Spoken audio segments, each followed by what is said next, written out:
Հենց այդպես նման հայտարարությամբ հանդես չեն գալիս։ Այսինքն ինչ որ մեսեջա, սիգնալ է տալիս, որ Արցախը Սյունիքը վտանգված է ըստ իս։ Ինչ կատեգորիայի վտանգի մասին է, այսպես ասած, ինչ է մեզ սպասում, դա չագեր չի բացվում։ Ումից է վտանգը, Ռուսաստանից թե Ադրբեջանից։ Եթե սիգնալը հաղորդում է Ռուսաստանը, կարող եմ ընկալել, որ նաև Ռուսաստանից է։ Կարող է դա ընդամենը սիգնալ է, որ տեսեք մենք տեղյակ ենք։ Դե նորից գանք Լավրովի այցին։ Այս հայտարարությունը հնչում է Լավրովի այցից հետո։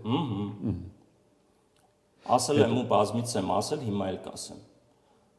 Այս պարագայում մանավանդ երբ որ խոսքը գնում է Սյունիքի եւ մասնավորապես Միջանցք կոչվածի եւ Միջանցքում 9-րդ կետի տրամաբանության Սյունիքը այդ մասով է հետաքրքրում։ Հենց այդ մասով իրենք այդ մասով ունեն իրենց պահանջը, պայմանը, ցանկություն եւ այլն եւ դա կարող է ինչ-որ տեղ նաեւ փաթեթավորվի այսպիսի հայտարարություններով։ Լավրովը վերադարձավ Մոսկվա եւ արտգործնախարարությունից Ռուսաստանի հնչեց հաջորդ հայտարարությունը զարմանքը, թե ինչու մինչեւ հիմա Սյունիքում ռուսական հիվանդությունը չի բացվել։ Հիմա նույն հաջողությամբ տեսեք հասկանանք։ Հա, շատ Ռուսաստանի պաշտպանության նախարարն էլ ասում է Սյունիքը վտանգը պահպանվում է, լարված պահպանվում է։ Դե տեսեք, գիտեք, դա նաև ակնարկը էլ ինչպես կլինի։ Ակնարկը այսպես է, նա